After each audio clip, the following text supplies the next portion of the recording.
அஸ்ஸலாமு அலைக்கும். Hi friends, welcome to Raihan சமையல். இனிமேல் குழிப்பணியாரம் செய்யணும் அப்படின்னா நம்ம மாவு அரைச்சி கஷ்டப்பட வேண்டிய அவசியமே இல்லைங்க.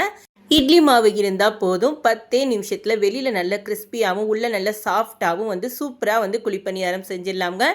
இதை நீங்கள் ஸ்கூலுக்கு நீங்கள் லஞ்ச் பாக்ஸாக கூட ரெடி பண்ணி கொடுக்கலாம். இல்லை ஸ்கூல் விட்டு வரும்போது பிள்ளைங்களுக்கு ஈவினிங் ஸ்நாக்ஸாக கூட செஞ்சு கொடுக்கலாம். ரொம்ப விரும்பி சாப்பிடுவாங்க. வாங்க இப்போ இந்த பணியாரம் எப்படி செய்கிறதுன்னு பார்க்கலாம். நம்ம சேனலில் புதுசாக பார்க்குறவங்களா இருக்கீங்கன்னா மறக்காமல் சப்ஸ்கிரைப் பண்ணி எனக்கு சப்போர்ட் பண்ணுங்கள்.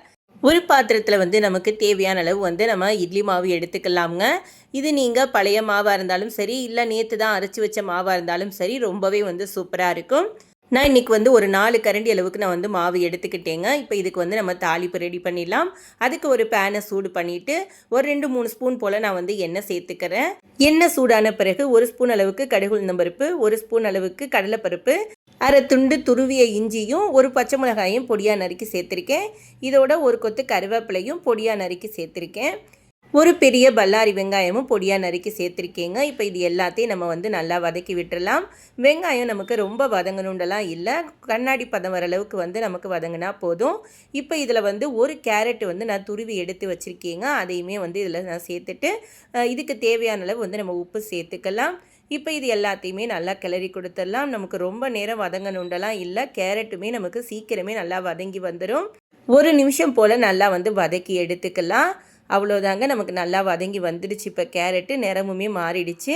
இப்போ இதை நம்ம ஸ்டவ்வை ஆஃப் பண்ணிவிட்டு கடைசியாக நம்ம பொடியாக நறுக்கின கொத்தமல்லி தலைகளை சேர்த்துட்டு நல்லா கிளறி கொடுத்துட்றேன்.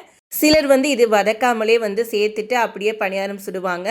அப்படி சுடுறதை விட இந்த மாதிரி வதக்கி சேர்த்துட்டு அதுக்கு பிறகு பணியாரம் சுட்டு பாருங்கள், ரொம்பவே சூப்பராக இருக்கும். அவ்வளோதாங்க, இப்போ இதை நம்ம மாவில் சேர்த்துக்கலாம்.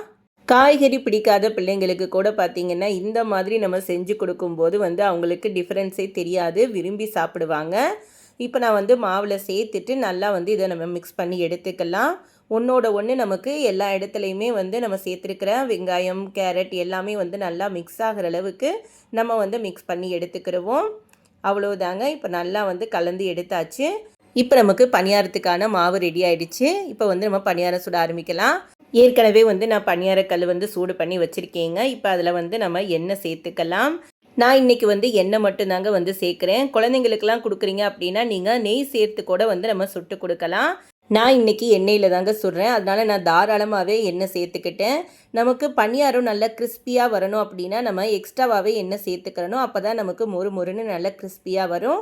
இப்போ நான் ஒவ்வொரு குழியிலையாக நான் மாவு ஒரு 3/4 அளவுக்கு இருக்கிற மாதிரி ஊற்றிக்கங்க. அப்போ தான் நமக்கு திருப்பி போடுறதுக்கு கொஞ்சம் ஈஸியாக எடுக்க வரும். இப்போ மாவு ஊற்றியாச்சுங்க. இப்போ ஒரு மூடி போட்டு மூடி ஒரு 2 நிமிஷம் நம்ம வேக விட்டு எடுத்துக்கலாம். சிம்மிலே வச்சு தான் வேக விடணும். அப்போ தான் நமக்கு மொறுன்னு கிறிஸ்பியாக வரும், உள்ளேயும் நல்லா வெந்து வரும். இப்போ நம்ம எல்லாத்தையும் நல்லா திருப்பி விட்டுடலாம். ஒரு சைடு வெந்ததுக்கு பிறகு திருப்பி விட்டு 2 சைடுமே நல்லா மொறுன்னு கோல்டன் ப்ரௌன் ஆகிற அளவுக்கு நம்ம வேக விட்டு எடுத்துக்கலாம். சிம்மிலே வச்சு வேக விடுங்க. அப்போ தான் நமக்கு உள்ள வரைக்கும் நல்லா வெந்து வரும், நல்லா கிறிஸ்பியாகவும் இருக்கும் நமக்கு. இப்போ வேணும் அப்படின்னா திருப்பி விட்டதுக்கு பிறகு உங்களுக்கு வேணும்னா கொஞ்சம் போல் எண்ணெய் சேர்த்துக்கலாம். ஆனால் நான் ஊற்றும் போதே தாராளமாக ஊற்றுனதுனால நான் சேர்த்துக்கல. பாருங்கள், நமக்கு 2 சைடுமே நல்லா கோல்டன் ப்ரௌன் ஆகிடுச்சிங்க. இப்போ நான் பணியாரத்தை எடுத்துக்கிறேன். வெளியே நல்லா கிறிஸ்பியாகவும் நமக்கு உள்ளே நல்லா சாஃப்டாகவும் இருக்குங்க. இப்போ நம்ம எல்லா பணியாரத்தையும் எடுத்துக்கலாம். இதே போல் நம்ம மிச்சம் இருக்கிற மாவு எல்லாத்தையுமே நம்ம சுட்டி எடுத்துக்கலாம். ரொம்பவே சூப்பராக அருமையான பணியாரம் ரெடி ஆகிடுச்சு. வீட்டில் இட்லி மாவு மட்டும் இருந்தால் போதுங்க. ஈவினிங் ஸ்நாக்ஸாக பிள்ளைங்களுக்கு இதை சூப்பராக நீங்கள் 10 நிமிஷத்தில் செஞ்சு கொடுத்துடலாம். குழந்தைங்களும் ஈஸியாக விரும்பி சாப்பிடுவாங்கங்க. கேரட்டெல்லாம் போட்டிருக்கிறதுனால ரொம்பவே டேஸ்ட்டாக இருக்கும். பிள்ளைங்களுக்கு இது ஆரோக்கியமான ஸ்நாக்ஸும் கூட. குழந்தைங்களுக்கு மட்டும் இல்லைங்க, பெரியவங்களுமே விரும்பி சாப்பிடுவாங்க. இதுக்கு கூடவே ஒரு தக்காளி சட்னியோ தேங்காய் சட்னியோ வச்சு சாப்பிட்டீங்க அப்படின்னா ரொம்பவே டேஸ்ட்டாக இருக்கும். இப்போ ஒரு பணியாரத்தை பிச்சு காட்டுறேன் பாருங்கள், எவ்வளோ நல்லா கிறிஸ்பியாக நமக்கு உள்ளே நல்லா சாஃப்டாக வந்திருக்குன்ட்டுன்னு. ரொம்பவே டேஸ்ட்டாக இருக்குங்க இந்த பணியாரம். கூடவே ஒரு தக்காளி சட்னி தேங்காய் சட்னி வச்சு சாப்பிட்டிங்கன்னா செம்ம டேஸ்ட்டாக இருக்கும். நீங்களுமே இதை வீட்டில் ட்ரை பண்ணி பாருங்கள். ட்ரை பண்ணி பார்த்துட்டு உங்களுடைய ஃபீட்பேக்ஸை நம்மளோட ஷேர் பண்ணிக்கோங்க.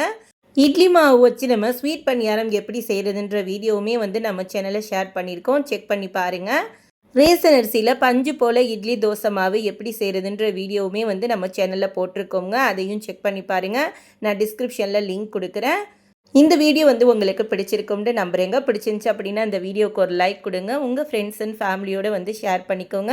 நம்ம சேனலில் புதுசாக பார்க்குறவங்களா இருக்கீங்கன்னா மறக்காமல் சப்ஸ்கிரைப் பண்ணிக்கோங்க. பக்கத்தில் இருக்கிற பெல் ஐக்கானில் ஆல் என்ற பட்டனை கிளிக் பண்ணுங்கள். அப்போ தான் நம்ம போடுற வீடியோஸ் எல்லாமே உங்களுக்கு நோட்டிஃபிகேஷன் வரும்.